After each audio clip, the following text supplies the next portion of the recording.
Shalom jemaat yang dikasihi Tuhan. Senang rasanya kita bisa beribadah kembali ke hadirat Tuhan.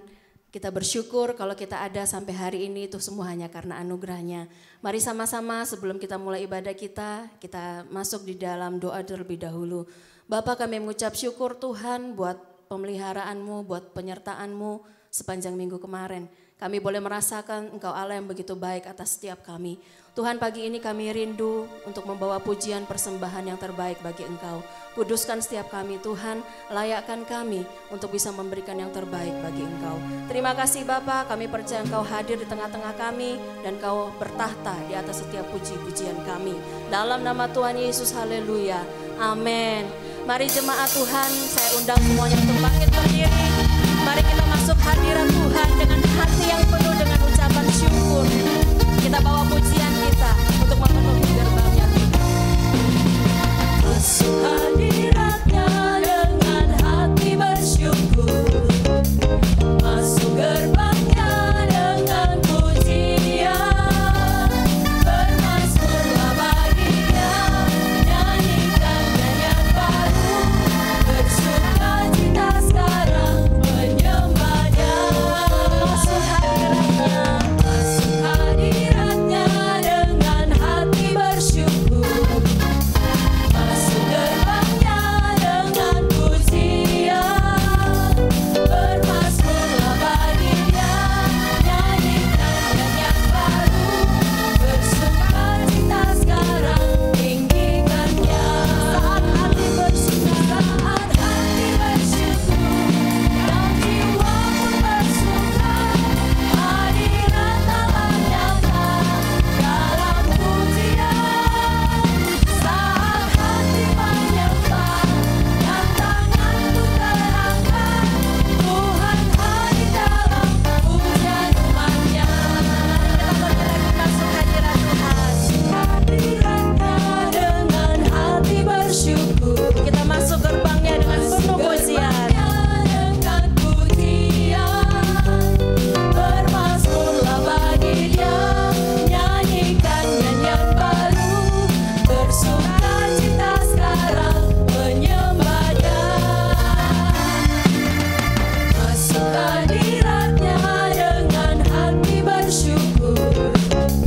Masuk gerbangnya dengan pujian.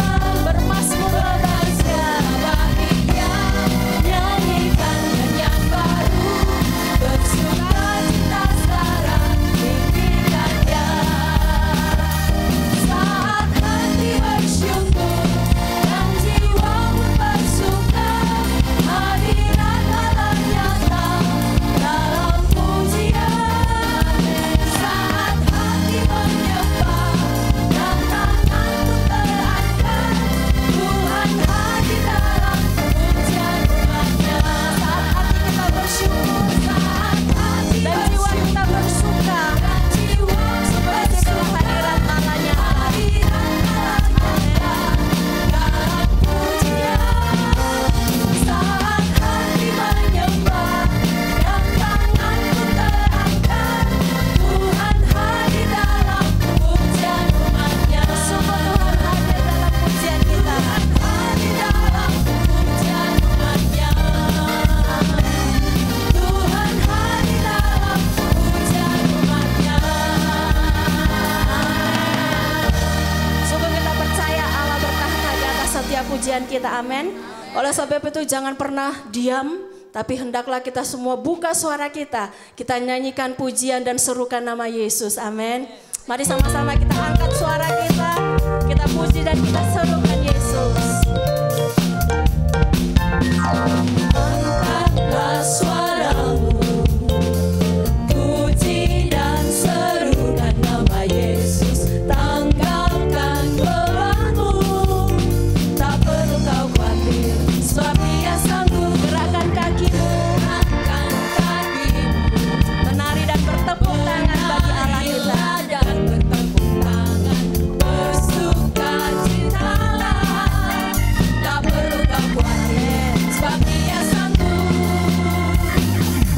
Sekarang nyanyikan kebesarannya, Dia kuat dan penuh kuasa. Bersorak-sorai karena kasih-Nya telah datang melawat kita. Nyanyi bagi Dia.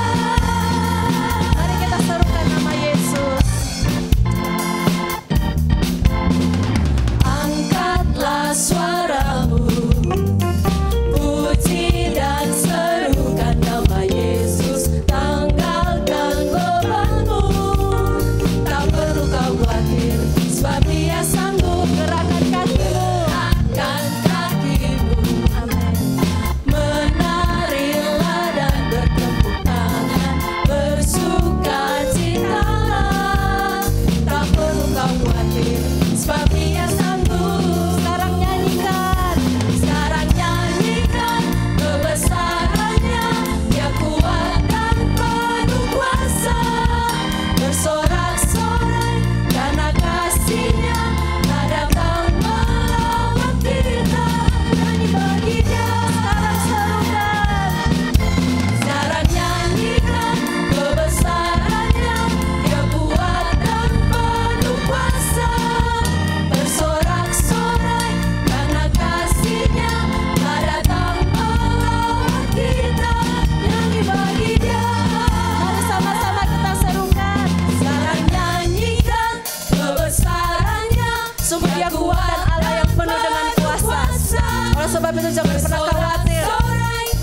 Kita harus terus bersorak-sorai karena Dia Allah yang senantiasa memberkati kita. Amin. Sekarang nyanyikan kebesarannya, Dia kuat dan penuh kuasa. Bersorak-sorai karena kasih-Nya telah datang melawat kita. Nyanyi bagi Dia. Nyanyi bagi Dia. Nyanyi bagi Dia. Nyanyi bagi Dia. Nyanyi bagi Dia.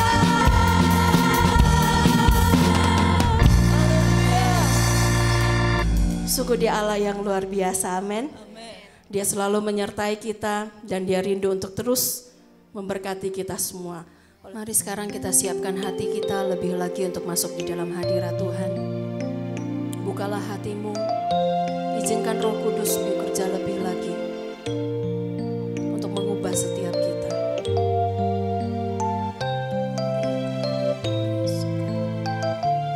Mari kita katakan, "Come Holy Spirit."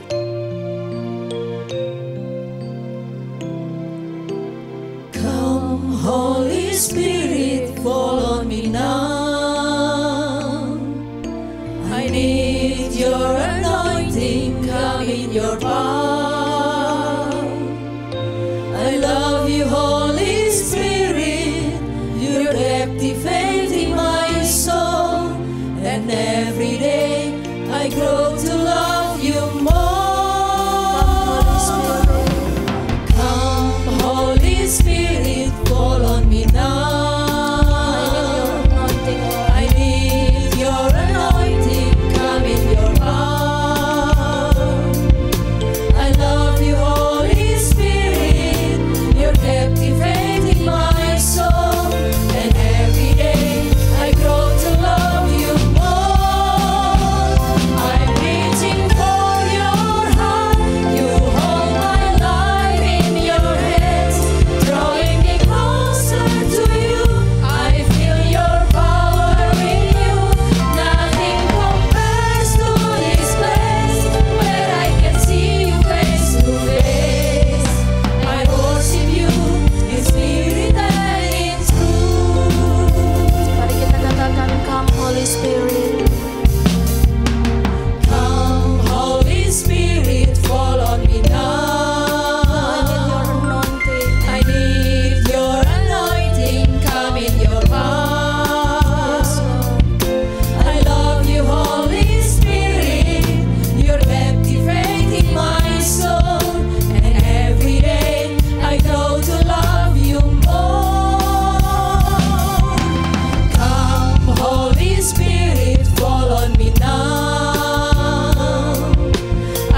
sebab itu lebih lagi ya Roh Kudus, jamah setiap kami. Sungguh Tuhan, kami tanpa Engkau bukan apa-apa. Oleh sebab itu jangan pernah meninggalkan kami. Mari ya Roh Kudus, lebih lagi Engkau bekerja melalui kebenaran firman-Mu. Kami rindu Tuhan, biarlah firman yang kami dengar itu benar-benar bisa masuk di dalam hati kami. Firman itu mengubahkan hidup kami. Dan sungguh Tuhan kami rindu, biarlah kami boleh melakukan firman yang sudah kami dengar. Terima kasih Bapa. Di dalam nama Tuhan Yesus sungguh kami mengucap syukur. Haleluya. Amin. Shalom, sampai jumpa lagi di udara. Dalam pemberitaan firman Tuhan, saya ucapkan selamat beribadah dalam nama Tuhan Yesus Kristus. Pada saat ini saya ingin membagikan sebagian dari firman Tuhan. Saya berterima kasih kepada Bapak Gembala kalau saya masih diberikan kesempatan untuk membagikan sebagian daripada firman Tuhan. Dan pada saat ini saya ingin kita semua membuka Alkitab kita di dalam Injil Matius pasal yang ke-5 ayat yang ke-20. Matius 5 pasal 5 ayat 20. Kalau sudah dapat, kita akan baca bersama-sama. Maka aku berkata kepadamu, jika hidup keagamamu tidak lebih benar daripada pola hidup keagamaan ahli Taurat dan orang-orang Farisi, sesungguhnya kamu tidak akan masuk ke dalam kerajaan surga. Nah, ini kata-kata diucapkan oleh Yesus sendiri mengenai kritik Yesus terhadap kehidupan para ahli Taurat, ahli-ahli agama, orang Farisi yang mereka menyebut dirinya adalah pengikut Taurat yang sejati dan setia. Tetapi dia juga memperingatkan kepada khalayak murid-murid Yesus, mereka yang pendengar daripada Yesus. Mereka pendengar Yesus, kalau kita hanya mengenal hanya 12 rasul, yang kita katakan bahwa itu adalah ring satu istilahnya. Tetapi sebetulnya pengikut Yesus banyak. Cuman yang benar-benar disebut rasul hanya 12 orang. Tetapi dia mengatakan itu kepada mereka semua, bukan hanya kepada para rasul, tapi mereka pendengar Yesus. Mereka orang Farisi. Mereka hidup dengan keagamaan mereka. They follow all the rules as a Pharisees, all the scribes. But they don't know the meaning. They don't know what is the meaning being a follower of God. Okay, they cannot say. Mereka tidak bisa berkata bahwa mereka adalah pengikut Yesus karena mereka mengikut Taurat, hanya tunduk pada olah Bapa dan hanya mengenal kitab-kitab tulisan Musa. Tetapi dan nabi-nabi, waktu Yesus mengatakan itu, dia ingin mengubah paradigma daripada murid-murid. Mereka yang pendengarnya itu, bahwa mereka secara agamawi, orang-orang Farisi, ahli Taurat ini, mereka patuh. Dan secara agamawi mereka adalah seorang yang kudus, karena mereka memegang adat-adat istiadat dan tradisi daripada Taurat. Dan mereka penganut Taurat yang setia, ahli Farisi. Tetapi mereka satu hal, mereka tidak mengenal apa itu pola karunia Allah yang menyelamatkan. Dan kalau murid-murid atau mereka pendengar Yesus, mereka tidak lebih baik daripada orang Farisi, mereka nggak akan. Ternyata apa? Untuk lebih baik, kita tidak cukup untuk menjadi orang Kristen. Makanya judul pada saat ini saya berikan adalah Christian Being or Being Christian. Kita sering mengucapkan human being or being human. Kita saat kemanusiaan, kita manusia, tetapi menjadi manusia yang sejati, ada proses yang kita harus jalani dalam hidup. Nah, demikian juga kalau kita ambil pola yang sama. Christian being, jadi Kristen, hidup di kalangan Kristen, atau secara agama kita Kristen, tetapi bisa hidup secara Kristiani tidak. Jadi Christian being or being a Christian. Nah, sebagai Christian being, kita hidup di kalangan, mungkin di kalangan orang percaya, orang beriman, orang Kristen. Kita dilahirkan dari keluarga Kristen. Karena itu kita menyebut diri kita orang Kristen. Kita hidup di kalangan masyarakat Kristen. Kita dididik di sekolah Kristen. Bekerja di perusahaan Kristen. Kemudian kita mengatakan Kristen being. Kita hidup di tapi kita menyebut diri kita orang Kristen, bahkan di KTP kita sebut Kristen. Itu adalah sebutan. Tetapi yang dimaksudkan oleh Yesus adalah bukan keagamaan kita, tetapi pengikutan kita pada Kristus. Peran Kristus dalam kehidupan kita yang menjadikan kita seorang being a Christian, menjadi orang Kristen. Hidup di kalangan Kristen, tapi belum tentu kita menjadi orang Kristen. Banyak terjadi, saudara. Saudara kalau lihat dari kehidupan di negara-negara Barat, dikatakan demikian, ada ungkapan gini, mereka hidup di kalangan, they live surrounded by the Christianity, but Christ never penetrate their heart. Jadi mereka hidup di kalangan orang Kristen, tapi Kristus tidak pernah masuk ke dalam hati mereka. Karena itu kenapa, saudara? Kita melihat Injil banyak diberitakan di negara-negara Asia saat ini.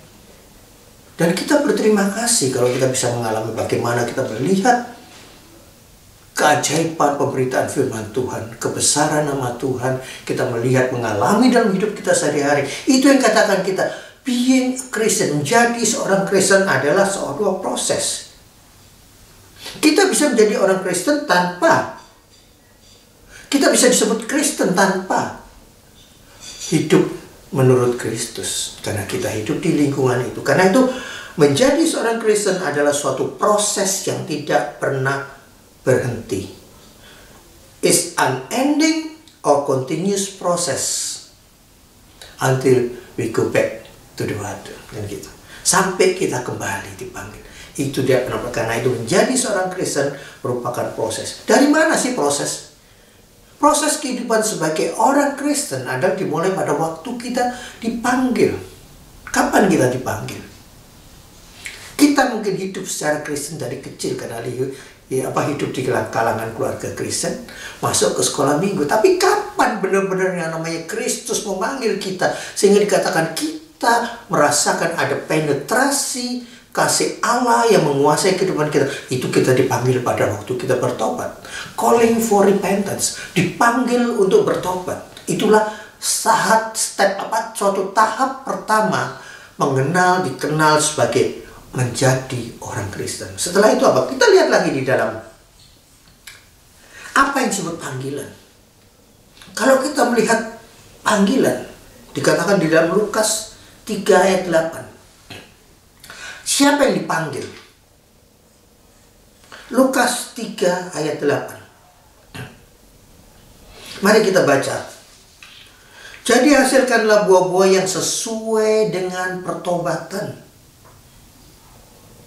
Dan janganlah berpikir dalam hatimu, Abraham adalah bapa kami. Karena aku berkata kepadamu, Allah dapat menjadikan anak-anak bagi Abraham dari batu-batu ini. Yesus mencela dan menghardik pola pikir orang-orang.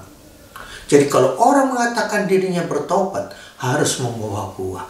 Proses pertama dari pertobatan, kita menerima Kristus sebagai keselamatan, dan disitulah hidup kita mulai tumbuh, dipupuk untuk berbuah.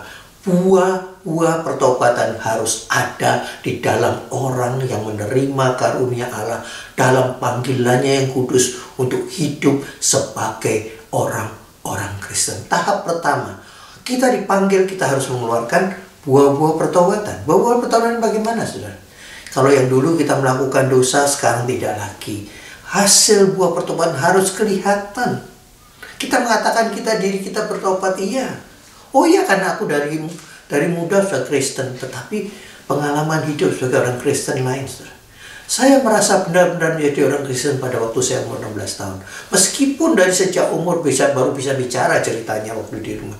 Mama saya mengajar saya berdoa. Kita berdoa, tapi kita tidak memaknai apa arti doa. Doa hanya minta tolong Tuhan, tapi nggak ngerti apa itu bersyukur, apa itu keselamatan. Sampai pada waktu kapan? Pada waktu Tuhan memanggil saya, pada waktu kuasa Roh Kudus turun ke atas, ke dalam kehidupan. Disitulah kita melihat, itulah pertobatan sejati. Tidak bisa dikerjakan oleh manusia, tetapi dikerjakan oleh kasih karunia Allah. Kita dipanggil. Tahap pertama, kemudian di situ kemudian hidup berubah. Harus menghasilkan buah-buah pertobatan. Kemudian step yang kedua apa? Setelah dipanggil, bukan hanya kita sudah bertobat dan saya sudah berbuat baik, tapi bukan cukup begitu saja.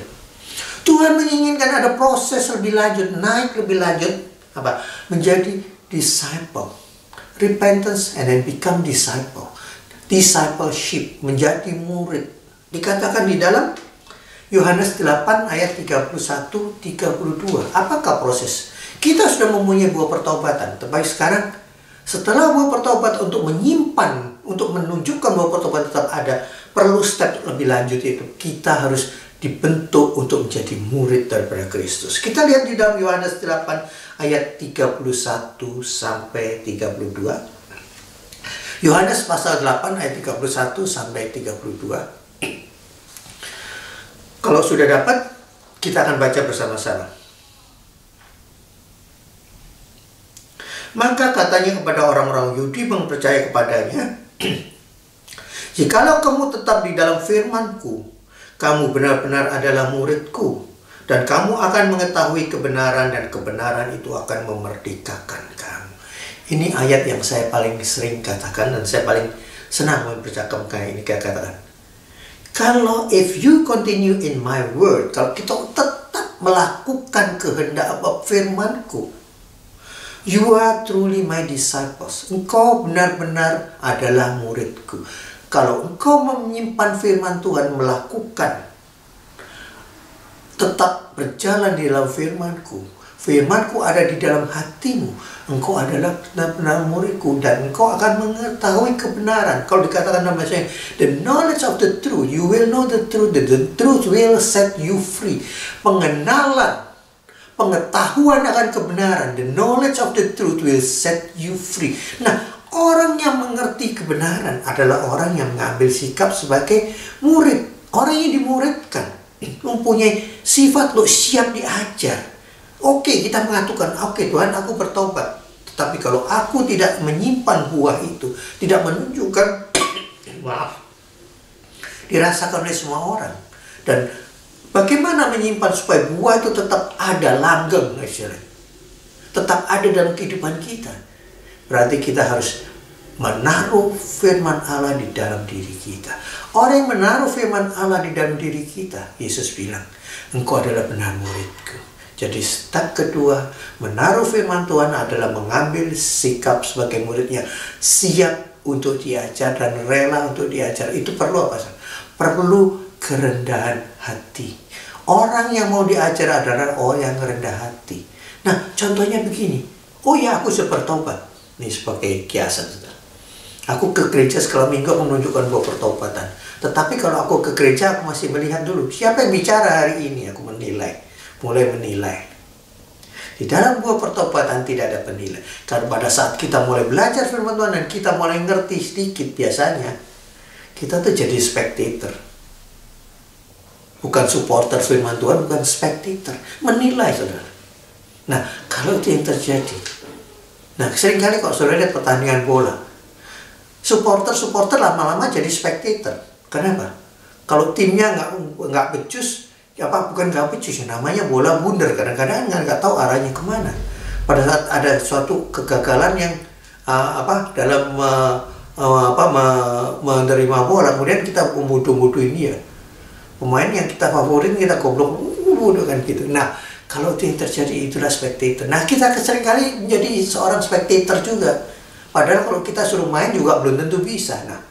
Nah, ini penyakitnya, saudara. Kita merasa kita mempunyai firman Tuhan, tetapi menjadi firman Tuhan dalam kita sudah merasa bisa. Nah, kalau ke gereja kemudian kita menilai, pendetanya, kok begitu ya mau? Nah, itu spectator, saudara. Tuhan nggak perlu spectator. Tuhan perlu seorang yang mau mempunyai hati sebagai murid, rendah hati, siap diajar. Kalau kita mulai jadi spectator, menilai orang lain, kita menghakimi orang lain, buah pertobatan tidak ada, jelas. kita masih menunjukkan kesombongan karena aku lebih bisa, aku self-centered, aku tahu dibandingkan aku lebih tahu. Nah, itu terjadi, saudara.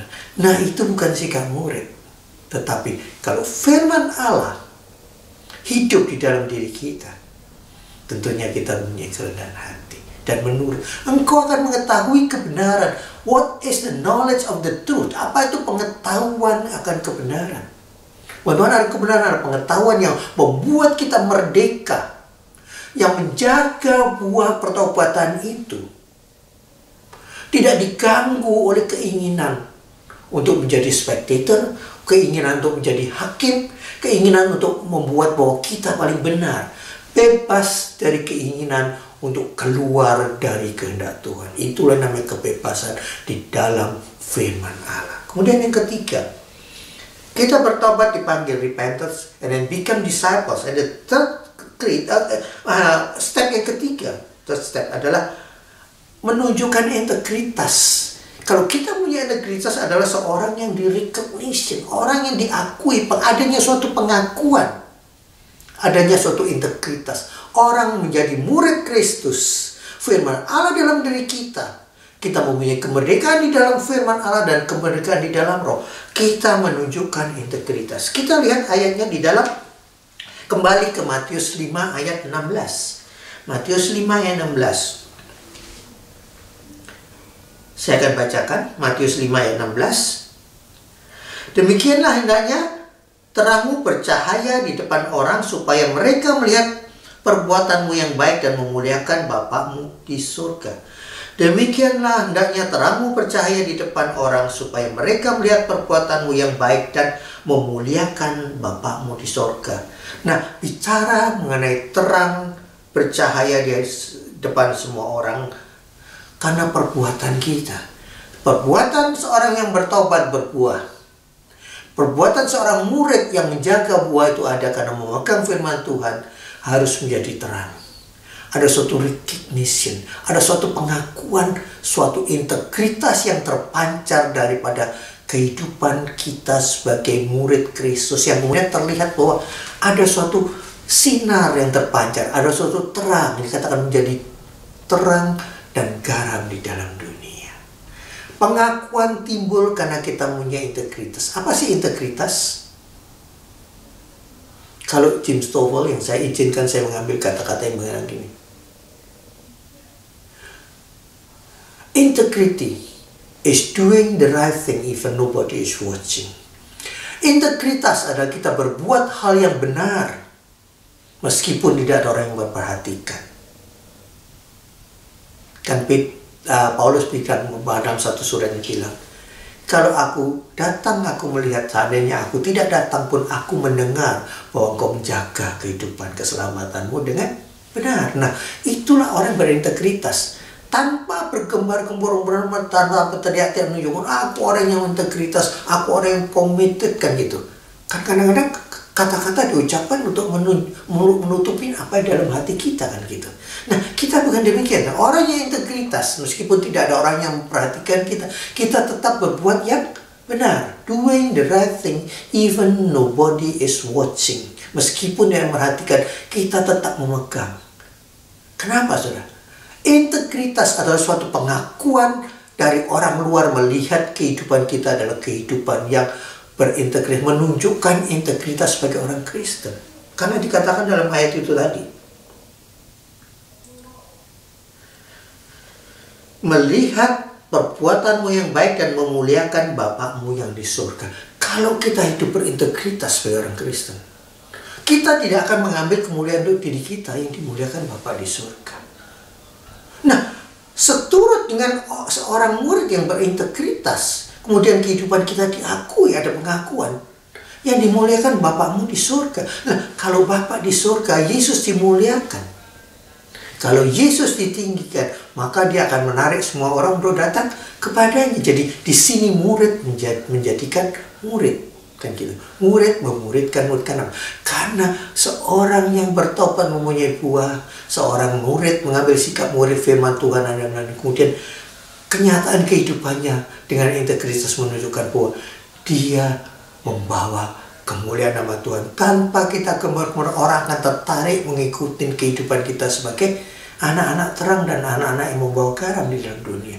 Itulah yang dinamakan hidup berintegritas dengan pengakuan bahwa kita akan memuliakan nama Tuhan saja.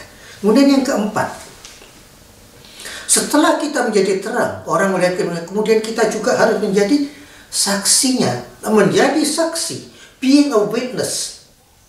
Dan kemudian ada tugas, obligation that follow. Apakah ada suatu kewajiban yang kita harus lakukan? Saya ambil kata-kata witness and commissioning, menjadi saksi dan kemudian mengemban tugas. Nah, kita melihat di dalam kitab Kisah Para Rasul, kitab Kisah Para Rasul 1 ayat 8. Saya akan bacakan. Tetapi kamu akan menerima kuasa kalau Roh Kudus turun ke atas kamu, dan kamu akan menjadi saksiku di Yerusalem dan di seluruh Yudea dan Samaria dan sampai ke ujung bumi. Tetapi kamu akan menerima kuasa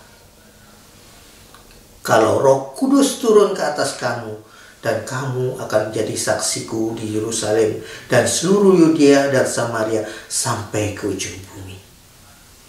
Ternyata setelah kita diakui, kita dibekali sebagai murid, dan kemudian kita menunjukkan jati diri kita sebagai anak Tuhan. Nah, Tuhan membekali kita dengan kuasa Roh Kudus.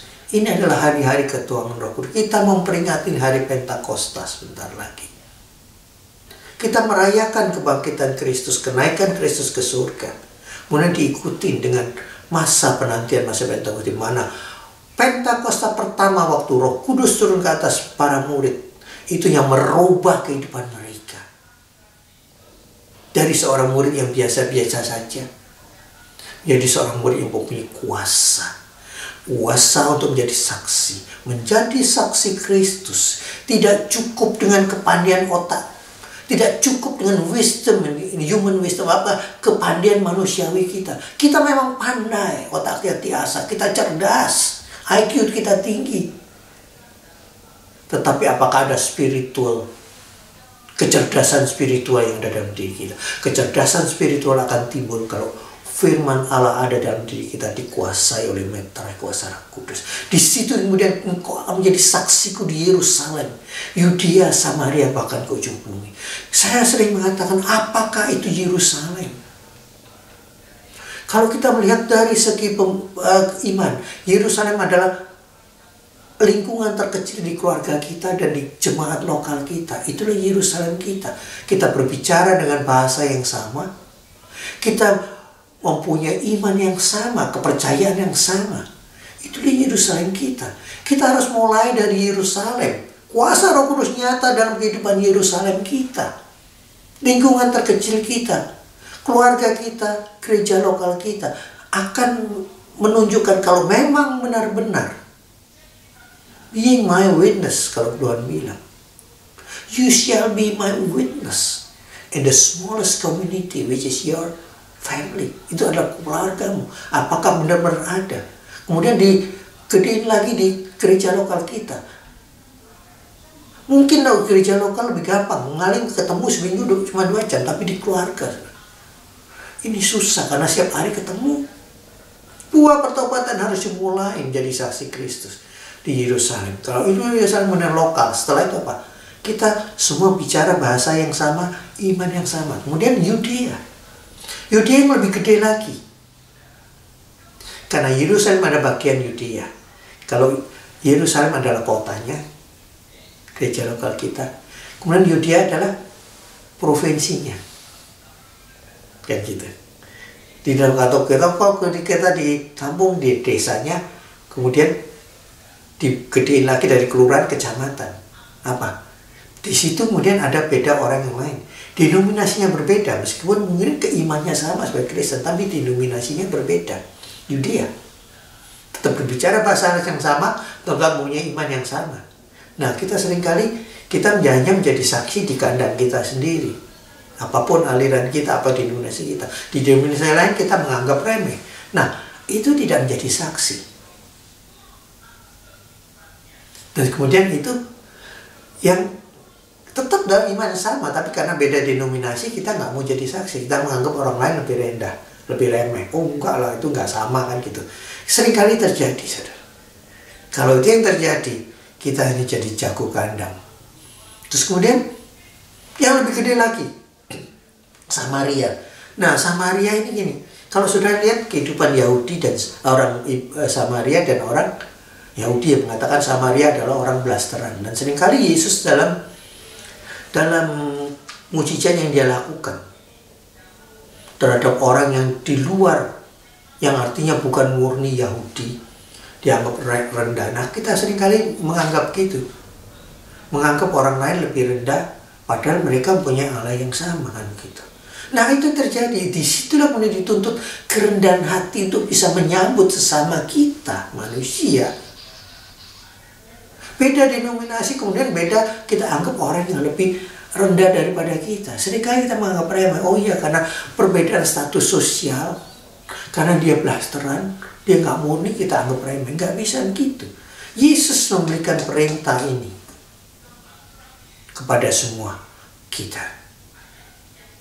Bagaimana kita bisa menjadi saksi cuma hanya terbatas di Yudea? Tidak, Samaria juga. Bagaimana kita membuat kita menjadi murid yang memuridkan murid? Kan sekalian bangsa muridku, Yesus bilang. Bukan umatku. Berarti di Yerusalem, Yudea, Samaria. Kalau itu sudah, saudara. Samaria bahasanya rada lain, saudara. Mereka mempunyai bait Allah juga berbeda kan di Yerusalem. Karena mereka dipisahkan oleh kelakuan orang Israel sendiri. Tetapi Yesus datang untuk mempersatukan Yerusalem, Yudea, Samaria, bahkan ke ujung bumi.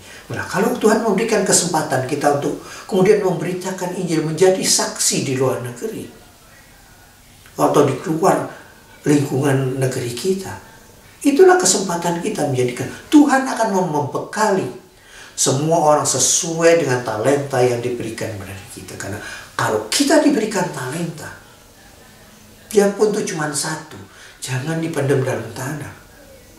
Karena Tuhan mau kita menjadi saksinya. Di mana kita dengan kepandaian kita. Ingat, Tuhan tidak pernah meminta kita melakukan sesuatu yang kita tidak sanggup kita lakukan. Mungkin dalam hal kita, oke Tuhan, aku melakukan ini berat, tapi ingat, kuasa Roh Kudus akan memberikan kekuatan, memberikan kepandaian, memberikan hikmat dan akal budi apa yang harus kita ucapkan. Kalau kita tetap tinggal di dalam firman-Nya dan memelihara Roh Kudus hidup memeteraikan setiap firman yang ada dalam diri kita. Saya akan menutup dengan demikian. Saya akan baca ayat yang terakhir di dalam 1 Petrus 2 ayat 9. Ini sering kali saya ambil karena ini merupakan suatu commissioning, itu merupakan suatu tugas yang kita emban sebagai anak Tuhan. Dia bilang beginian, 1 Petrus 2 ayat 9. Tetapi sudah dapat semua ya, kita akan baca sama-sama.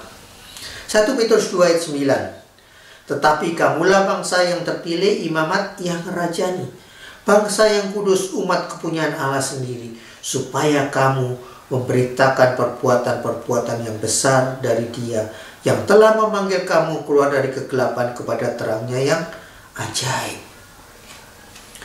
Jadi di sini dikatakan, kamulah bangsa yang terpilih, imamat yang berkerajaan.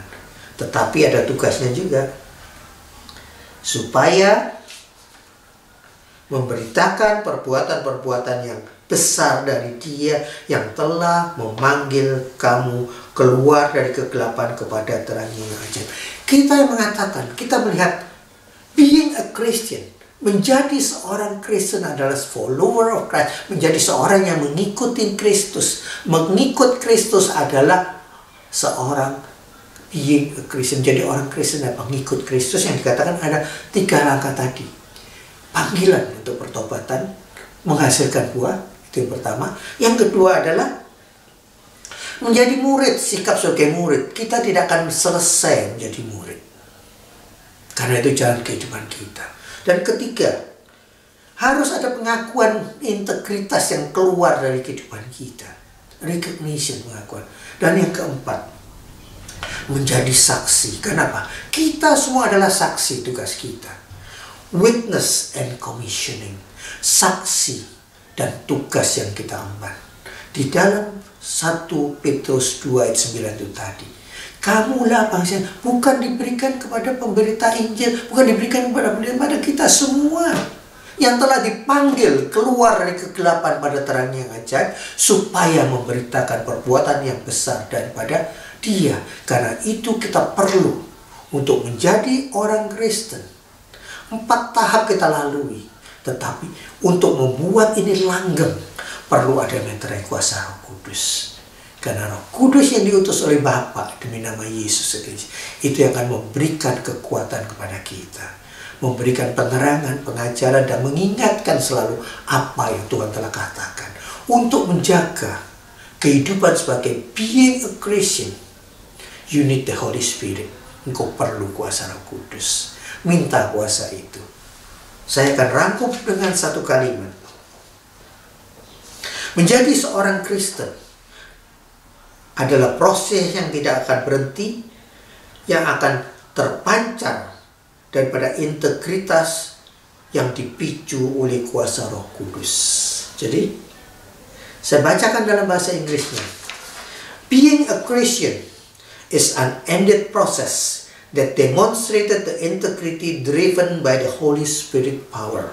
Jadi, menjadi seorang Kristen adalah proses yang berkesinambungan, yang diperlihatkan dan mempertontonkan integritas yang dikuasai dan dipicu oleh Roh Kudus. Roh Kudus tetap memegang peranan menjadi seorang Kristen.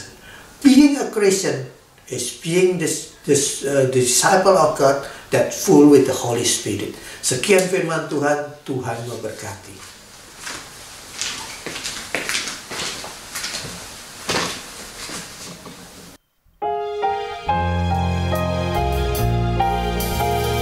Sungguh hidup kita menggenapi firman. Hidupku menggenapi firman-Mu. Tanda mujizat sertai tiap langkahku. Kau bersamaku di dalamku, jadi bukti kebesaran-Mu. Hidupku menggenapi firman-Mu. Tanda mujizat sertai tiap langkahku. Kau bersamaku di dalamku, jadi bukti kebesaran-Mu. Sungguh jadi bukti kebesaran-Mu. Jadi bukti kebesaran-Mu. Sungguh Bapa, kami mengucap syukur. Biarlah hidup kami benar-benar menggenapi firman-Mu, sehingga apa yang sudah menjadi rencana Tuhan bagi setiap kami itu benar-benar boleh digenapi dan terjadi. Terima kasih Bapa buat firman-Mu, kami bersyukur dalam nama Tuhan Yesus. Haleluya, amin. Sekarang tiba saatnya kita akan berdoa bagi bangsa dan negara kita. Untuk pokok doa yang pertama, Kak Rida akan berdoa agar supaya seluruh warga Indonesia benar-benar siap di dalam menghadapi new normal life. Dan untuk pokok doa yang berikutnya, Pendeta Roslin akan berdoa untuk pemerintahan bangsa kita agar supaya diberikan hikmat oleh Tuhan, sehingga pemerintah kita bisa menyelesaikan setiap permasalahan yang ada di bangsa kita. Untuk pokok doa yang berikutnya, nanti Eli akan berdoa untuk perekonomian bangsa kita agar supaya boleh segera pulih. Dan pokok doa yang terakhir, nanti Kak Ati akan berdoa untuk jemaat. Mari sama-sama kita berdoa syafaat. Kita bawa doa-doa kita di hadapan Tuhan. Tuhan, kami berdoa untuk bangsa dan negara kami Tuhan. Sungguh Tuhan, di zaman yang baru ini, saat-saat ini Tuhan, kami memulai kehidupan kami yang baru dengan adanya new normal life. Tuhan, tolong setiap warga negara Indonesia untuk kami boleh menjadi orang-orang yang berhikmat di dalam menjalani hari-hari hidup kami. Kami tetap menjaga diri kami dengan kesehatan yang baik, dengan pola hidup yang baik, dengan kebersihan yang baik, sehingga kami boleh saling menjaga satu sama lain. Tuhan, kami berdoa Tuhan untuk bangsa Indonesia. Biarlah Tuhan, Engkau memulihkan bangsa kami. Sungguh Tuhan, biarlah kemuliaan-Mu sungguh Engkau nyatakan atas bangsa dan negara kami Tuhan. Kau berkati setiap warga negara Indonesia.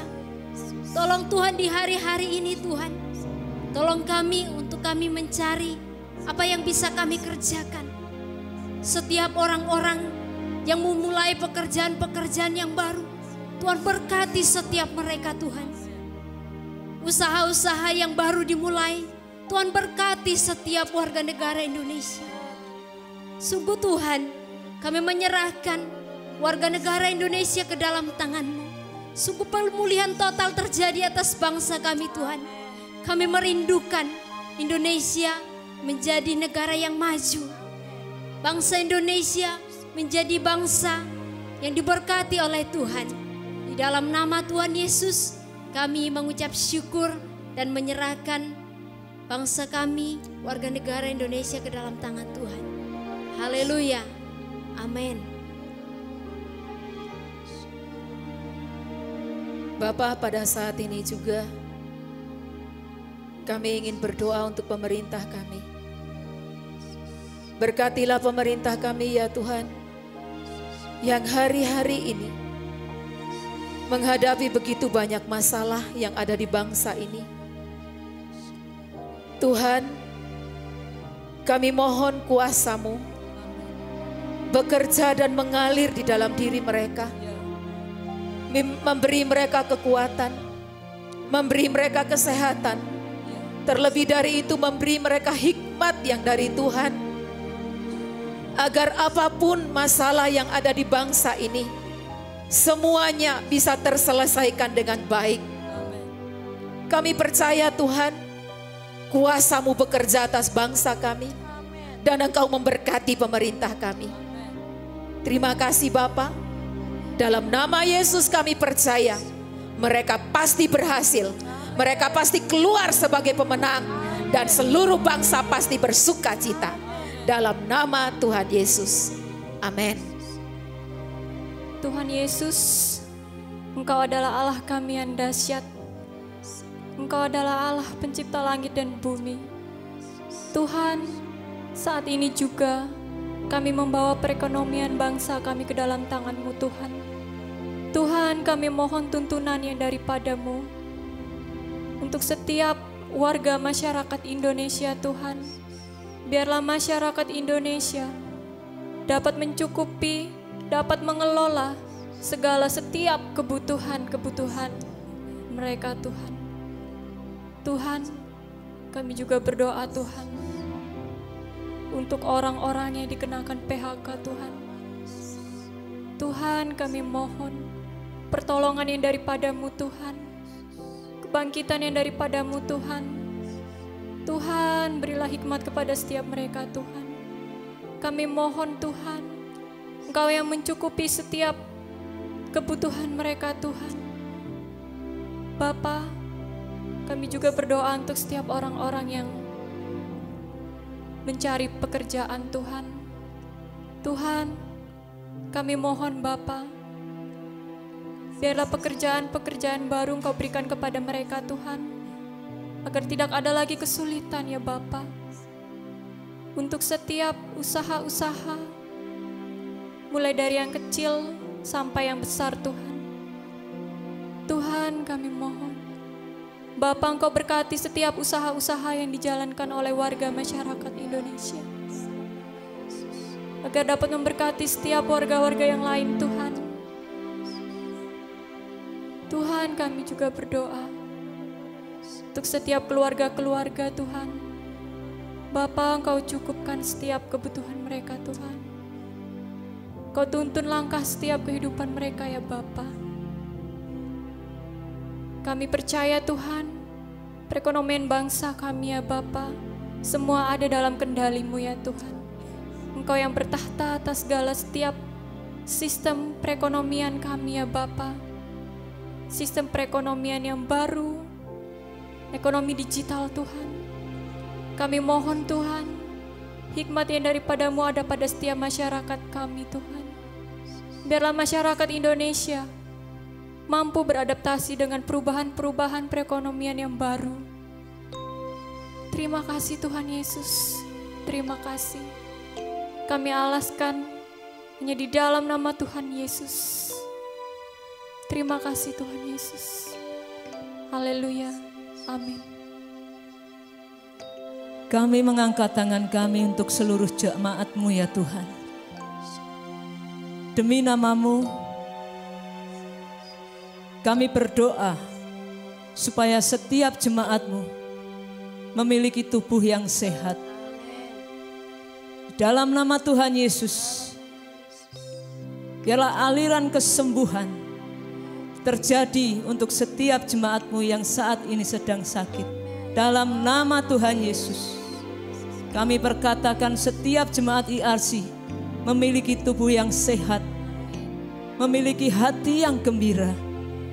Sukacita dari Tuhan turun atas setiap rumah-rumah jemaat. Kami juga berdoa, biarlah setiap jemaat-Mu Tuhan, Tuhan mampukan untuk melewati masa-masa sulit ini. Berkat-Mu Tuhan tercurah bagi mereka. Dalam nama Tuhan Yesus, semua pekerjaan yang dilakukan oleh jemaat-Mu, kami bawa ke dalam tangan-Mu. Dan biarlah Tuhan yang memberkati apa yang mereka kerjakan. Kami percaya Tuhan, tidak ada yang mustahil bagi Tuhan. Dalam nama Tuhan Yesus, terima kasih Tuhan. Terima kasih. Kami berkatakan seluruh jemaat IRC hidup di dalam kecukupan. Amin. Tidak kurang satu apapun. Terima kasih Bapa. Dalam nama Yesus kami berdoa. Amin. Amin. Sekarang mari kita sama-sama serahkan persembahan kita kepada Tuhan. Mari saya undang seluruh jemaat untuk berdoa. Bapa, sungguh kami mengucap syukur Tuhan kalau Engkau sudah boleh memberkati kami. Kini saatnya kami memberikan apa yang sudah Engkau berikan bagi kami. Tuhan berkati agar supaya apa yang kami persembahkan ini benar-benar boleh menjadi berkat buat gereja-Mu. Benar-benar boleh menjadi berkat bagi pekerjaan-Mu di IRC. Terima kasih Bapa, berkati seluruh jemaat yang sudah memberi. Kami percaya tidak ada seorang pun dari kami yang kekurangan. Tapi Tuhan akan memberkati dan mencukupkan segala apapun yang kami perlukan. Terima kasih Bapa, dalam nama Tuhan Yesus. Amin. Kini tiba saatnya saya undang jemaat yang sepanjang minggu kemarin berulang tahun untuk berdiri di tempat masing-masing. Kami dari sini akan mendoakannya. Mari sama-sama kita angkat tangan kita. Bapa, di dalam nama Tuhan Yesus, kami mengucap syukur bersama dengan jemaat yang berulang tahun sepanjang minggu kemarin. Terima kasih Tuhan kalau Engkau sudah memberkati dengan penambahan usia 1 tahun lagi. Kami percaya Tuhan setiap rencana-Mu akan digenapi di dalam diri jemaat. Bahkan dimanapun Tuhan jemaat-Mu berada, semuanya diberkati oleh Tuhan. Biarlah berkat kesehatan, berkat sukacita dan damai sejahtera daripada Allah akan senantiasa menyertai di dalam nama Tuhan Yesus. Haleluya, amin. Sekali lagi kami ucapkan selamat ulang tahun buat semuanya yang berulang tahun. Mari sekarang kita siapkan hati kita akan menerima berkat Tuhan. Sungguh, mari sama-sama kita memuji kebesaran Tuhan. Karena Dia Allah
Shalom. Haleluya. Haleluya. Saudaraku, terima berkat ini. Penyertaan Allah Bapa menyertaimu, memeliharamu, dan melindungi kamu. Tuhan Yesus yang sangat mengasihi ada di dalammu, dan Roh Kudusnya memimpin, menolong kamu, menghibur kamu, memberi semangat dan kekuatan. Haleluya, saat ini sampai selama-lamanya. Amin.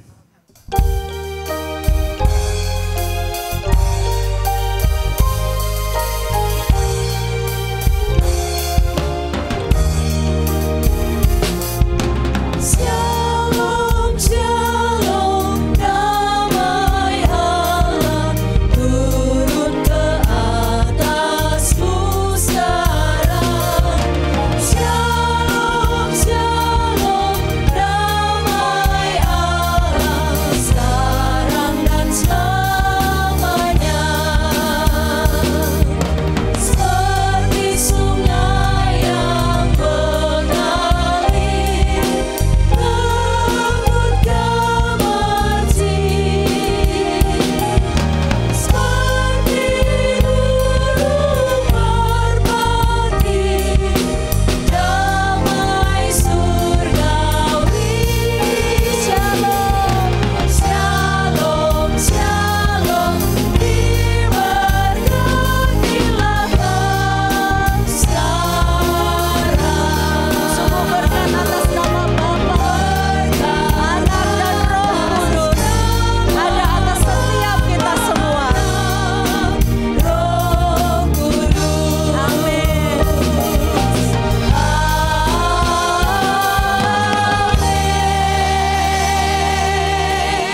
Selamat hari Minggu, Tuhan Yesus memberkati.